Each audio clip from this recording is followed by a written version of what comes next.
Central Minnesota Sports Hub. It's the Morning Sports Desk, presented by Wadena's Pizza Ranch and FunZone Arcade. It is on Apple the Podcasts, Morning Spotify, Sports Desk, powered by Pizza Ranch and FunZone streaming on Arcade YouTube. in Wadena.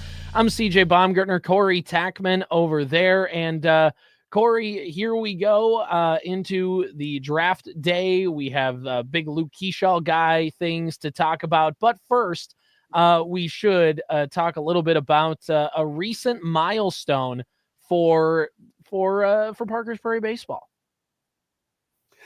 It was fun. I was actually able to talk to him this morning, and I joked. I told him between the last stop and Sammy's one stop, I tried to count to 200 on his behalf, and I just couldn't quite make it. But the reason I had to count to 200 is that's because Parker's Prairie baseball coach Derek Denny got his 200th career victory. That's pretty fun. Pretty darn fun. That's pretty good. 200 victories, of course, a state championship mixed in there, a couple state championship appearances as well. Parker's Prairie baseball has been pretty good over the last decade, and Coach Denny, a big reason why. Yeah, and I don't know, just awesome. I'm a huge fan of milestones, obviously for kids, because I think they put in a lot of time to be able to do this, but there is something to be said about coaches and programs and longevity, and like turns out coaches put a lot of time into those kids to see success too. And he's definitely done that. Like he's put in a lot of time into that program at all different levels of the program. And if you know Derek at all, he's awesome. And whatever, it's just cool. It's just another cool milestone. So he when I talked to him this morning, he kind of like tried to play it off. He tried to play it off a little bit, and I wouldn't let him. He would rather joke about something else and make fun of everybody for anything than take any credit for 200 wins. Yeah, exactly. And by the way, those 200 wins are just high school wins. That doesn't count, like you said, the amount of Legion teams he's coached, the amounts of like other things and other levels. There's a lot more wins if you want to really go dig deep and put those together, which is just a testament to that program and the things that he's done. But yeah, like he's not going to take a ton of credit for it. And he's, whatever. And the team made a post and everything like that on their Facebook page, which you can go find out at Sports Cow on Facebook. Can I get a moo? Moo. But like, overall, it's just been a really successful decade of baseball for Parker's Prairie. Coach Denny has been a big reason why. And just also, again, it's the things that, and this is to the program more broadly, but again, Coach Denny is the head coach. He's spearheading it, a lot of that stuff. But they've gotten a complete remodel of the field. They have a new grandstand. They have a new press box. They have a new scoreboard. Like the field has gotten a complete redo, a new batting cage next to the field. Like, all of this, the success in the baseball program from Coach Denny has been good. But like you said, it does also translate to some of the other things that happen. The kids now, because of how good the baseball program has been, they get better facilities, which, I know ideally always doesn't happen, but like they get to have the nice batting cage setup. They get to have, the parents of the program get to have a covered grandstand to go watch the games. All of that helps out. And it's just, again, we've been talking a lot of Parker's Prairie baseball the last few weeks, but it's been for good reason. They're always winning. They're always doing that stuff. And Coach Denny's 200th win, they're a big kind of indicator of that success. So, yep. Corey, with that, I think it's time to move on. There's our local sports portion up. You got one more. Yeah, can I actually add one more? I just came across this basically as we were talking about Panther baseball from Henning. Okay. It says Hall of Fame bound. All right. Henning's own Jacob Volkman is being inducted into the David Bartlema Wrestling Hall of Fame on Saturday, May 17th. If you don't know about Jacob, he is the most decorated wrestler in OTC history, 3-time state champion, 1999 Mr. Minnesota wrestler. He qualified for state 4 times. He was 162-18 in his high school career, and then competed at the University of Minnesota, where he was an All-American 3 times, a Big Ten title holder, and was on those championship teams for the Gophers in 01 and 02. He was 127 and 36 collegiately. And from there, he went to MMA, competed in UFC.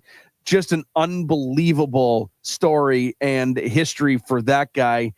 Jacob Volkman going into the David Bartlema Wrestling Hall of Fame. That posted about an hour ago from the Henning School District Facebook page, shared on the Sports Cow page as well. So congratulations to Mr. Volkman. Unbelievable.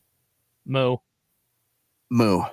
Yeah, that's such a really cool honor. And obviously when you get to, like, you just kept listing off all of the different things. Kept going. It's like he did this and did this and did that, all stemming from his wrestling career that began at Otter Tail Central, which is really, really cool. That's a program. Trust me, I know Otter Tail Central is known for a lot of different sports, but they really do take pride in that wrestling and some of the things they were able to do, a lot in part because of the things he was able to do back in the day, and all that stuff, and the trickle down effect in that program. So it's a really cool honor. So congrats to him. All right, Corey, unless there's any more breaking news about other people entering the Hall of Fame on us, we might as well talk a little Pizza Ranch and FunZone Arcade in Wadena. The Pizza Ranch and FunZone Arcade is a pizza ranch and arcade in Wadena. That was the first thing. That's, I think, an important part of this thing is its physical location, a place where you can go to have food and fun at the same time. Very important. If you really, really want to. Remember that you have until the end of the month to triple your points, 1,000 points with the FunZone Arcade and the FunZone rewards. Remember that they've got a brand new arcade game while you're there, that Star Wars arcade game, and some of the cards. Remember we went through those cards earlier, how cool those were.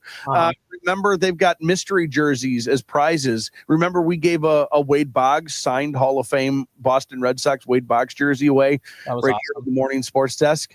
They've got those for you can win. And by the way, the four big sports, the big four, right? Major League Baseball, NBA, NFL, NHL. Unbelievable stuff, like guaranteed all-star to Hall of Fame level quality autographs and jerseys. And not to mention just all the other fun prizes that you can get and earn by playing and earning your points in the FunZone Arcade.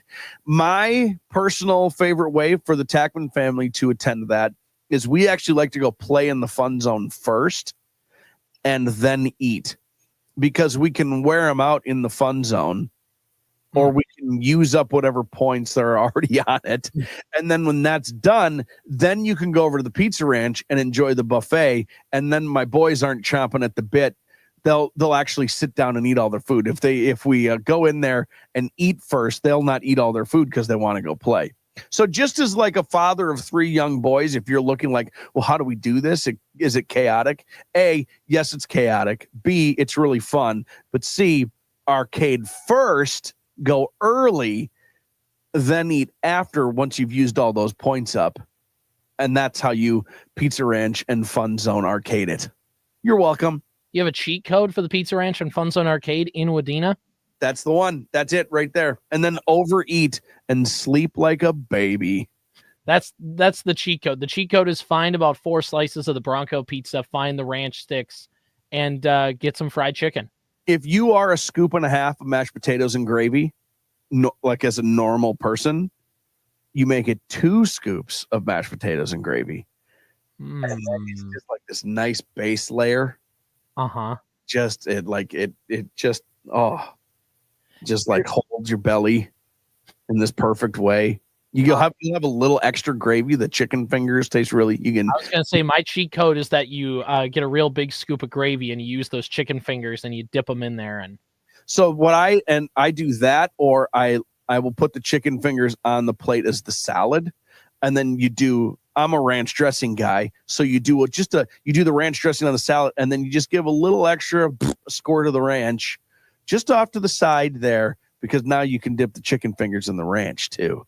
There's so many like wonderful combination possibilities. It's a game within the game when eating at the Pizza Ranch and FunZone Arcade in Wadena. Really is. It's the best. Shout out to them for sponsoring the morning sports desk. All right, Corey, we got a couple things statewide to talk about. First, we do need to mention, I think it's been noted on the program throughout the last week, but it bears repeating. Big Luke Keaschall guys here. How fun is he? He's been great. The Twins announced this call-up last week, a week ago on Thursday. He's played 5 games so far for the Minnesota Twins, Corey. He has a stolen base in every single game so far. He is 5 for 5 on his first 2 stolen base, 5 for 5 on his first 5 stolen base attempts, a stolen base in every game. He ties an MLB record for a player having a stolen base in each of his first 5 games without being thrown out. Do you know who the last person to do that was? This is Major League Baseball. Major League Baseball, and there is a Minnesota Twins connection. Oh, there is? Yep. Well, I was going to say Ricky Henderson. That would be like the obvious first choice. Mm-hmm. But I don't think there's a Ricky Henderson Minnesota Twins connection there. Who would have stolen bases for the Minnesota Twins? Tony Oliva? I'll give you a hint. He is not a current player, and he did not start his career with the Twins. Otis Nixon? Nope. Not a current player and did not start his career with the Minnesota Twins, but stole a bunch of bases. It would be outfield or infield? Infield. I thought that would be helpful. It wasn't. J.J. Hardy. No, it was in 1996, Florida Marlins infielder Luis Castillo. Oh, yeah. I loved Luis. He was awesome. Yeah. So the list goes, this is according to Do-Hyun Park of Major League Baseball media, formerly Twins beat writer for MLB. Luis Castillo did it in 1996, said Landrum in 1991, Donnell Nixon in 1987, and Vince Coleman in 1985. So who'd have thought if I had a nickel for every Twin that ended up on that list, I'd have 2 nickels, which isn't a lot, but like it's interesting that it's happened more than once, right? Can you give me some Luke Keaschall, like other than the stolen bases? Like, what is the back of the baseball card kind of numbers for him? Like, what's his batting average right now? What's his on base? Like, what are some of those numbers on top of what he was doing? Because there's kind of a point at large that I think is interesting for me anyway, as a big Luke Keaschall guy over here that I think is important to talk about too. Yeah, here's what you need to know about Luke Keaschall. He's a right-handed hitter, throws right-handed, had his first start yesterday at second base, committed a pretty bad error. We're not going to talk about that because I'm a big Luke Keaschall guy here. But he was drafted by the Twins in the second round of the 2023 MLB draft. He played at Arizona State, also played his early school at University of San Francisco, but finished at Arizona State. And here's through the first 5 games of his Major League Baseball career. He's had 17 at-bats, collected 6 hits, accumulated 0.4 baseball reference WAR, and has a .353 batting average, a .500 on-base percentage, and a .529 slugging percentage, meaning his on-base plus slugging is 1,029. His OPS plus 100 being league average is 196. He's scored 4 runs, driven in 2, has 5 stolen bases, and has collected 3 doubles so far, including one last night. So this is those are obviously wonderful numbers in a very small sample size, but those are great. I want to point out like some different guys from Twins past who turn into Twins fan favorite kind of guys. Mm-hmm. Understand, like everyone loves Byron Buxton, right? Everyone loves Kirby Puckett. Everyone loves Justin Buxton crushed that ball yesterday. Yes, that is a fact. But there are always these guys that Twins fans in particular, and I don't know any fans from other, I would maybe it's like this with other fan bases too, but Twins fans in particular fall in love with a certain type of guy, right? They fall in love with Denard Span. They fall in love with Luis Arise. You fall in love with these guys who, what is a thing that those guys have in common, they just put the ball in play. Make things happen. They just make things happen. Good things happen when you put the ball in play. And we talk about this all the time, and I know I sound like an old man, but like there's a way to win baseball games. There's many ways to win baseball games, and your team needs to be made up of guys who win baseball games differently. You can't be a team. You can't have 1 through 9 in the batting order just trying to hit home runs. You just can't. You need to have these guys like a Luke Keaschall who just put the ball in play and use their speed to get on base and wreak havoc. And that is that is just so important. Does this last? Who knows? Who cares? What I can tell you is that if it goes on like this for another week, Twins fans are going to hold on to Luke Keaschall for the rest of his career. Mm-hmm. They're just going to, because that style of baseball is just so appreciated by fans and is so beneficial, I think, to the overall success of a team that, like, if you want to be a team that hits home runs to win games, you will never win those games if all you do is hit 4 solo home runs. You have to have Luke Keaschall, Denard Span, Brian Dozier, Luis Arise. You have to have these guys on base wreaking havoc, so that way Byron Buxton can hit a moonshot, and now it's a crooked number. Right. 4 home runs for 4 runs is not going to win you a lot of games.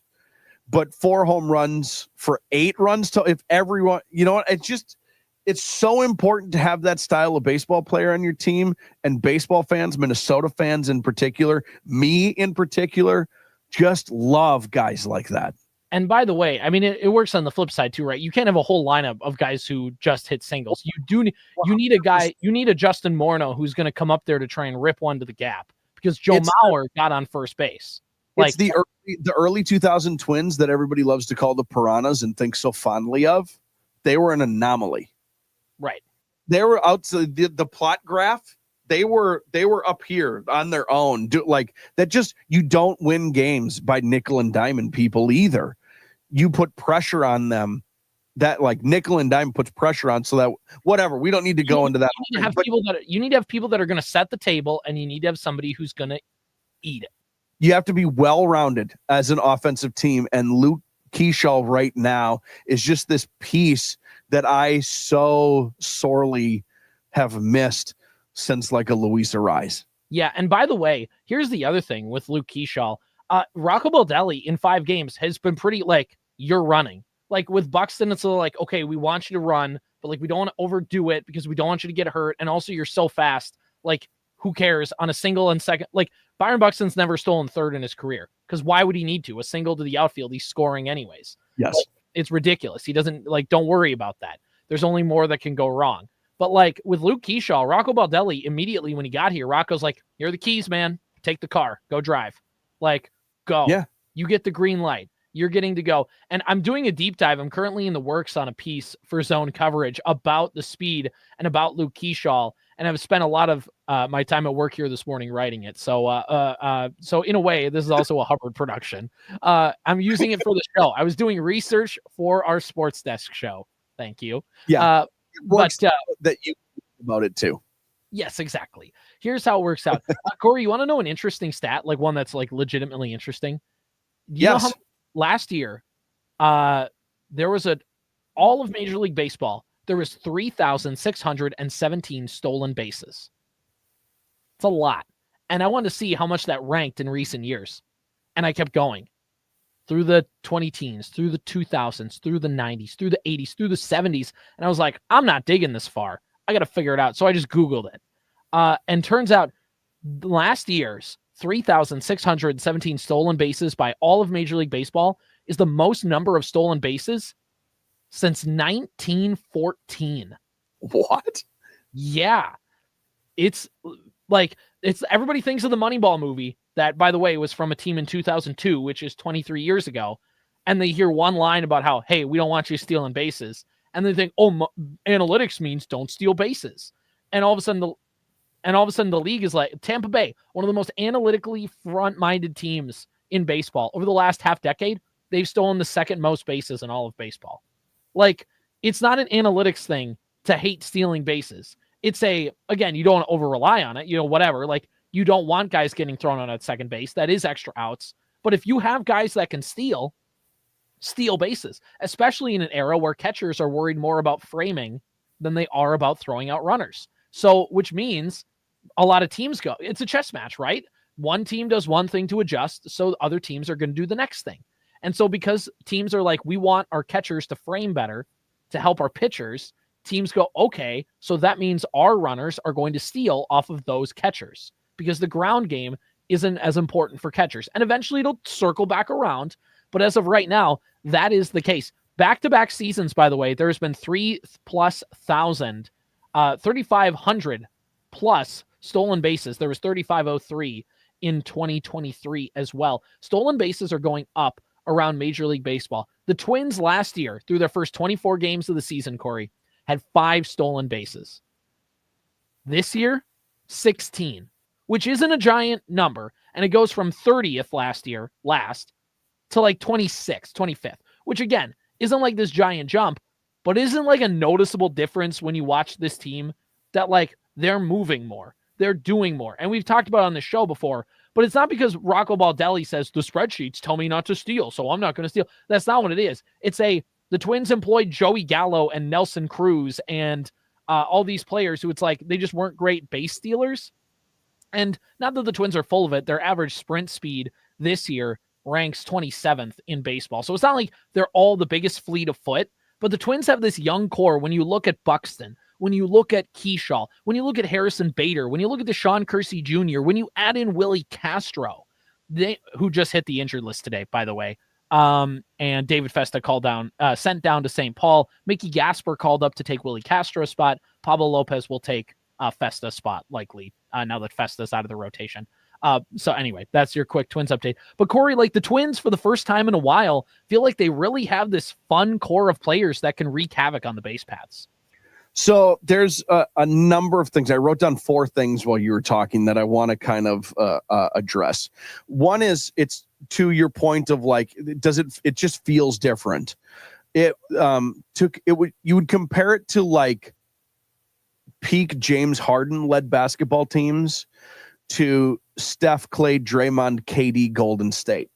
Right. Like whatever you thought about what KD did and to go win a title with Golden, whatever. But like, did you watch those games with Golden State? That they were because there was the ball moved, they moved, players moved. You watch Houston, it was stagnant. It was just like, wait until James maybe passes you the ball and then you better make it. Just it was boring and stagnant to Golden State's frenetic, energetic pace. And baseball is a slow sport. Everybody thinks that it requires this level of like passiveness, but the best baseball in live action moments is frenetic. It is guys at first taking a big secondary lead. It is faking a tag on a fly ball to right field like you're going to take off towards third. It's a delayed steal. It's a throw over to first. It's stealing second base. It's a ball in the dirt that the catcher getting in the head of the catcher or getting in the head of the pitcher as they're throwing to an important hitter. Keaschall on first base, Byron Buxton at the plate. Now you're worried about throwing to Buxton, who can take one to the moon, but you're also worried about Keaschall, who's going to maybe steal a bag on you, and that's going to mess up your timing, your delivery, your whatever. The best baseball is proactive. It's not reactive. You want to be proactive to put the pressure on somebody else. The reason you throw an up and in fastball, that is a proactive move so you can hit them with the curveball that comes out with the same release point, and instead of getting hit in the ear hole, it drops in for a strike. The reason you steal or you take a big lead and fake a steal is so now the pitcher has to think about you, and they're thinking about their timing towards home rather than the pitch they're going to throw. It's because so I love it. That I don't need to ramble on that anymore, and that part of it. The reason why steals are probably up, again, it's like a deficiency in the game. Again, a comparison. It's like it's corner threes in the NBA. A corner three in the NBA is closer than a long two at the top of the key. If you're going to shoot it at the same percentage, just get the extra point in the right. So right. You're just taking advantage of a spot. What is going to be interesting though, CJ, with this is I think all baseball fans feel, if it's next year, it's not going to be next year, but like in the next decade, don't you think Major League Baseball moves to an automated strike zone? They will for sure. Yeah. Like K-zone is coming, right? It was already tested in the minor leagues. And guess what that means? Stolen bases will then again plummet, because now catchers don't have to worry at all about where that pitch is. All they have to worry about is receiving the pitch, nothing else. They just need to worry about receiving the pitch and throwing the runner out at first base. So this is a thing, to your point. Catchers right now, the only thing they're worried about is the opposite of that: framing the pitch, getting the strike, working the umpire, doing whatever it is that they need to do. They don't need to worry about, teams are not manufacturing. It's just like a lot of domino effects here. One thing affects the other, and that affects the other, and this affects that. So it's just interesting. That's a fascinating number, that stolen bases are that up, and also know that we're a decade away or less than stolen bases becoming extinct. Right. Well, and it all depends too. Like, does baseball go to the full automated strike, or do they do basically what they did with the ABS, where it was like the umpire gets it, but like you can challenge, and maybe that's the way maybe that's like the way to go, because you can kind of have the best of both. Whatever. That's a conversation for a different day. But yeah, It is fascinating to see how that plays. One more stat about the Twins, and then we'll wrap this up talking about the Vikings, because draft day is today. And we've spent a lot of time talking about baseball, which again, just I think shows you where our priorities lie. But like, here's the thing. With the Twins, their total base running score calculated by Fangraphs last year, negatives towards the bottom of the league. This year is a plus 3.2, which is calculated by Fangraphs, and it has them as the fourth best in baseball. So that's not just stolen base. It's also, are you taking extra bases? Are you having a needless, are you needlessly getting thrown out on the bases? Like, how well are you doing that? And the Twins are top 5 in baseball with that, which is good, and it's a fun development. Here's the big stat, though. I do want to tell you. Byron Buxton is 31 years old, Corey. And currently, Byron Buxton's sprint speed at age 31 is 30.2 feet per second. That has him tied with Bobby Witt Jr., who's like 24, as the fastest in baseball at 31. He is a kind of genetically a freak. Remember Usain Bolt when he was still running? There were a number of like sports science sorts of things that were coming out about Usain Bolt. And basically it could be summarized as Usain Bolt was distinctly average at getting out of the blocks. Like just fundamentally speaking, let alone timing and things like that. He was also, like, as far as Olympic runners go, like, his getting up to speed prowess was not anything that was like suddenly better or more amazing than everything else. The thing that was so incredible about Usain Bolt and his running is that while all the other runners were 5'10", he was 6'4".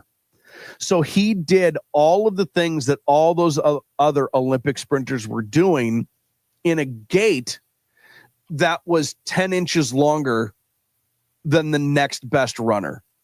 Tyson Gay got out of the blocks quicker than him, and better timing, more fundamentally sound, got to his top speed quicker. Usain Bolt was faster than everybody on the planet because he was a genetic freak and had just a longer, bigger, more explosive stride. That is the same with Byron Buxton.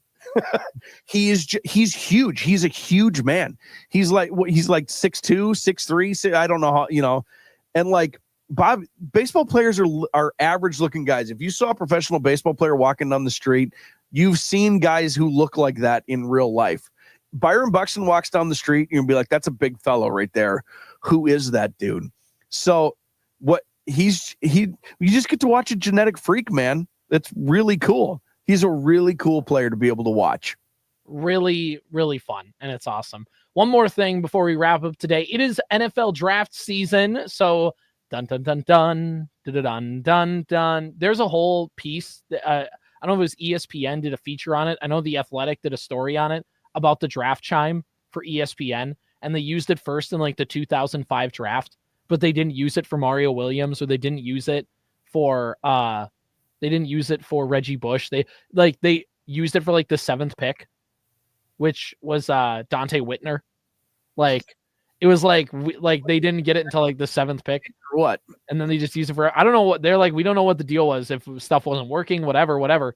They just didn't happen until like pick number 7. Yeah. Fascinating. So anyway, there's a couple things I want to do. Quickly, I just want to go over everybody's final mock drafts and kind of see where the Vikings land. I have a compilation here. I'm just going to run it down.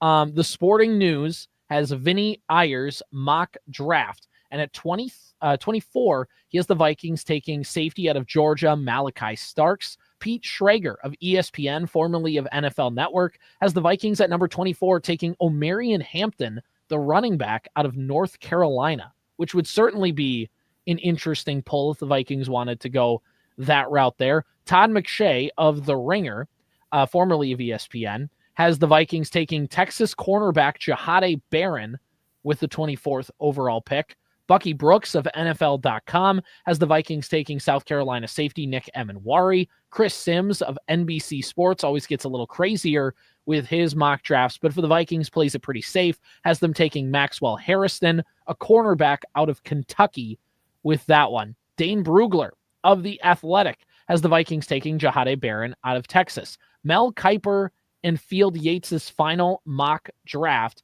has the Vikings taking a guard out of Ohio State, Donovan Jackson, with the 24th overall pick. So what does this mean?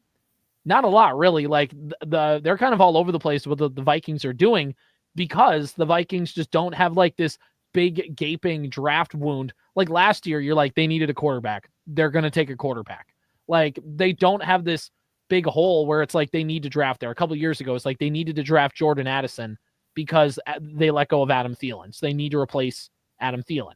Like, there is no gaping hole, which means the Vikings get the luxury of kind of just, they could either go for a luxury pick with a running back, with a wide receiver 3, with a whatever, or they could go, what position, like, could we really just make we could take best player available. And we've kind of talked about that a little bit already, but the experts, the draft experts kind of being all over the place kind of shows you that like nobody really knows where the Vikings are going to go tonight. They are all over the place as far as specific position goes, but they're not all over the place if you consider like position group. 5 of the 7 that you listed were defensive backs. Mm-hmm. So whether it's a safety, whether it's a corner, and I think all Vikings fans would agree that if there is a spot that could be filled, that is most pressing, is the weak spot on that team, it probably is in that defensive backfield, whether it is a corner or whether it is a safety. It does feel like that's probably the route they're going to go. I don't know how you feel, CJ, about the draft. I've tried to think about this a lot, and especially if you compare it to last year when it's like they're gonna, like you need to take a quarterback. Like you just there was some excitement to that, and you knew they needed it. Whatever, there was a lot of the excitement for the Vikings happened in free agency. And they filled. I am so less interested in who they get because they picked 24th and they're going to get a good player. Right. And they're not going to pick till like 9:30. Like, you're going to have to stay up pretty much all night. Like, yeah. If they move out of it, that's like they're still going to get a good player, right? Like they're either, if they move up, they're going to get theoretically a better player. If they move back into the second round, but early, they're going to get effectively the same player. Even end of the first round, like if they trade with like the Chiefs or something, like, yeah. Like what effectively, what's the difference between the 24th pick and the 35th pick? Almost nothing, really. Like, especially the way teams take quarterbacks, you're just pushing all the best players back by 4 positions, which means, like, I don't know. My point is I don't care necessarily who they take so much as I'm interested into like, am I going to watch to the 24th pick and then watch the Vikings trade out of it? I'm so fascinated to see I'm interested to watch the maneuvering here. I think that's going to be the fun part for the Vikings. Yeah, and that was kind of to my next point is that, will they trade down? Should they not? There's a couple different schools of thought, right? And again, we've talked about this on the show before, but just to quickly recap, Rick Spielman was very traditional with his scouting, development, kind of team building process because he was an old football player turned scout. He viewed having a ton of picks as a good thing. He always wanted 10 plus pick drafts because they felt like more swings at the table, more darts on the board, the higher likelihood you're going to hit on one. That's not a bad strategy. And people think with Kwesi being an analytical former Wall Street guy, like kind of more new age, they're like, oh, he's going to want more picks because he's new age and they want a lot of picks and this and that. When really we kind of saw his hand last year when the Vikings had 2 first-round picks already, but traded up. They could have got a corner. They still could have got a nice player in that part of the first round, but they traded up to go get Dallas Turner. And Kwesi said after that, like, there's a point where you have to, he said this like a direct quote, you have to take the Clark Kent glasses off and be Superman a little bit too, which is the point of like, yeah, we can get guys that fill roles all the time, but teams that win Super Bowls have blue chip talent and you have to go get that.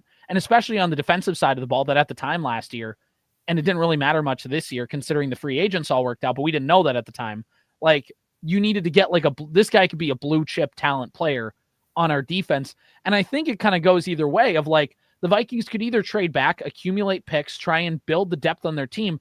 But also, like you said, they filled every need in free agency. They don't need a ton of depth right away this year. They don't have like 5 different things they need to plug. And in fact, Kwesi Adolfo-Mensah talked about in 2022, one of the problems he felt like with his draft was they felt the need to try and fix all of the holes on the roster in one draft. And it's why they reached, it's why they whatever. And that was a very unsuccessful draft. Everybody's talked about that forever and ever. But like now you kind of see if it's like maybe they value like taking a player in the first round because it's a first round talent. You get a 5th-year option. You don't get that with a second rounder. So you get 5 years of team control instead of 4. And also, like, you just get that higher talented player. This is a deep draft with defensive tackles. The Vikings could get a defensive tackle to put in that rotation. They could get a cornerback, whatever. And they could still get some of those players in the second round. But also, like, if that's your guy, because teams go off their draft boards and what they view as their positional need and whatever. But it's just very fascinating to see, like, do the Vikings? I don't think the Vikings care that they only have 4 picks in this draft. I think they're okay with it because they feel like they have a good roster anyways. So maybe they do have a good haul and they trade back and they still get the player they want. If that's the case, do that. But I don't think that's like, ooh, we got to pass up this nice player because we just need extra picks. I feel like they're going to stick and pick at 24. Or if they move back, it's only going to be like within 3 spots. Okay, so I'm going to ask you a follow-up to that because I agree with you. Like I think like just take your pick at 24. I think take a good player, add him to the team, figure it out later. Good player. Now, here's a follow-up to that, and I want you to remove your trying to explain and speculate what's happening in a room that we've never been in hat. Yep. And just put on you're a Minnesota Vikings fan and you want this team to be good hat. Okay. What about the part where he's really sucked at drafting and doesn't have a lot of draft picks, and maybe one of the ways to get yourself out of the hole of being a sucky drafter is by just giving yourself the most opportunity to find somebody who might be good. Like if you have the limited amount of draft picks, you have less of an opportunity that one of them is going to be awesome. You know what I mean? Like you have to be more perfect and more precise with the fewer amount of draft picks. Where if the opposite approach is Rick Spielman and you want in a 10-round draft, you want 10 pick. In a 7-round draft, you want 10 picks. You your miss rate can be higher because you've just given yourself more opportunities to find that diamond in the rough. So as a Vikings fan, like, what do you like? What do you appreciate? Because he's been so good in free agency. He's proven that the guys he brought in last year, the guys that it seems like he's brought in for this coming year's team are going to be really impactful. At least we hope. But his drafting has straight up just not been good at all. And he is eliminating opportunities to find guys. And does that make you nervous? Is that an okay philosophy, or is it yet to be seen? I think it's yet to be seen. I think, obviously Kwesi didn't get off on the right foot with the 2022 draft. That being said, did pick Jordan Addison in the second year, which is credit. And again, a Dallas Turner, the jury's still out on him. Obviously, he didn't get a lot of playing time last year, but it's because Blake Cashman and Andrew Van Ginkel were playing so well. Why would you take them off the field? So like that was a little bit of that. And the Vikings were like transitioning him, whatever. Yeah, I mean, that's an interesting point because, if he picks less, that puts a lot of pressure on those picks he does have. And in a way, it's why, like the Vikings could trade back theoretically, because if you don't take a first rounder, instead take a second rounder, that does take pressure off you, because first round picks do get kind of, for better or worse, like that's kind of how your tenure as a GM gets talked about, is how well you do on first round picks. I think overall the jury just still out as yet on Kwesi, because this is just his fourth draft now with the Vikings, and they didn't have a lot of picks last year because they traded up to get McCarthy and they traded up to get Turner, and whatever. The 2022 draft was awful. The 2023 draft was okay, and the 2024 draft still remains to be seen. So I think it just needs more time. But the other thing I think that helps Kwesi is the fact of you have Kevin O'Connell on offense, who helps identify talent that way. But on the defensive side of the ball, in year one, you had Ed Donatel, who we agreed was bad. But now you have Brian Flores as your defensive coordinator, who not only is a good DC and can make up for some inefficiencies in your drafting, but also the fact that Brian Flores made his bones in New England starting out as a scout for Bill Belichick. He was in the scouting department and then got onto the field as a coach. So Brian Flores, like if you're picking a defender, if you're Kwesi, you look at Brian Flores and you go, who do you like? Like it's the part about being a leader, right? You listen to the people who you have in your building. And it's like, that I think can help Kwesi. If you're looking for the positive spin, the negative spin you already outlined, like his drafts have been suspect. And like, if he's only using 4, like, do we trust that he's going to get those swings at the table? The plus side is, I don't know, you have Brian Flores, who's been pretty good at evaluating talent so far. Just keep listening to him. But if you have to take your Clark Kent glasses off and be Superman every once in a while, you can't be Superman when you have to be like, you have to be doctor-like in your precision when you only have surgeon-like in your precision when you only have 4 picks. You have to get them right. Now, he's been so good in free agency. Right, which again masks the deficiencies. But it's still, you need young talent to win. You have to win with blue chip players, but you also have to win with blue chip players who are cheap. Like that's the other part of this, which means you have to get these drafts right. You just have to. You just have to. Why has Philly been so good? They've gotten their drafts right. Like everybody wants to make fun, and I've made fun of it today already. They drafting Jalen Reagor before Justin Jefferson thing. But since then, Howie Roseman's had the 2021, the 2022, and the 2023 drafts have all been home runs for him. Like that Rick Spielman got like 5 years of job security based on the 2015 draft or 2014 draft class, 2015 draft class with Kendricks and Waynes and Diggs and Daniil Hunter. And like that created him like 7 years of job security. Like, so if you're Kwesi, like, with one, right? You can win a Super Bowl if Matt Stafford's your mercenary. You can't, it's really hard to win a Super Bowl when you have to like fill your offensive line and get some end pressure and like a defensive back. When you've got like 6 guys on your starting roster who are mercenaries, that's much more difficult. And that might be the route that the Vikings are taking here.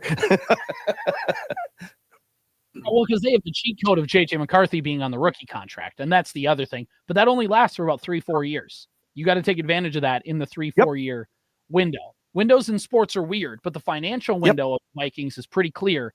Take advantage of the JJ McCarthy rookie contract. So Anyway, that's kind of the big discussion. One last thing I want to do before we get out of here for the draft day special is I have a mock draft simulator from Pro Football Focus, and I'm going to pull it up on the screen here. And we are going to go through and see on our simulator what happens. So this is pulled up here. Make sure I got things all lined up right. You can kind of see on the screen here, we have the Vikings pick. We have the enter draft. We're going to have the picks go kind of slow, and we'll see what happens here. So here we go on the clock. The Titans took Cam Ward. The Browns took Abdul Carter, Mason Graham, Ashton Genty. Weird that there's a draft day slide here for Travis Hunter. There he goes to the Panthers. Tyler Warren, Kelvin Banks, Cole Stapleton, Josh Simmons. Things are kind of moving along. Jahade Barron goes to the Cardinals at 16. Yeah. All right, so we're the Vikings. We're up. I'm just trying to follow along here a bit. Shedeur to Pittsburgh, that's fun. The Patriots were not. The Patriots are not going to take Genty. No, probably not. There's no way. But you never know. You know, I mean, I feel like I know. If you go by the fact of Mike Vrabel had Derrick Henry, so maybe he wants to also infuse his team with like a blue chip running back. You know, maybe that's the case. But either way, the Vikings are on the clock. We have a trade option. We could trade with the Detroit Lions, and we could this is so annoying with how Pro Football Focus has this here. You could trade with the Detroit Lions, but we're not going to do that. We're not going to do that. No way. We could take Walter Nolan, a interior defensive tackle from Mississippi, Malachi Starks, a safety from Georgia, Luther Burden, a wide receiver out of Missouri, MK Egba out of Ohio State, Kenneth Grant out of Michigan. Those are kind of the few players. I think we, kind of looking at base things here. Corey, if you're Kwesi, would you rather address the defensive back with a safety, or would you rather infuse the defensive line with more talent? I think that both are of pertinent importance to the Minnesota Vikings. And so in this instance, I would just take Nolan here. I would just take the number one guy who is remaining in this spot. Like we've talked about many, many times before, the better your defensive front is, the better the back end of your defense is going to look just by default. The more pressure, the fresher they are up front, the less time, the less things your defensive backs need to worry about. And like we talked about yesterday, I don't need to take a safety in hopes that maybe he can be Harrison Smith's heir apparent down the line. You know why I don't do that? Because they currently have Harrison Smith. Worry about it later.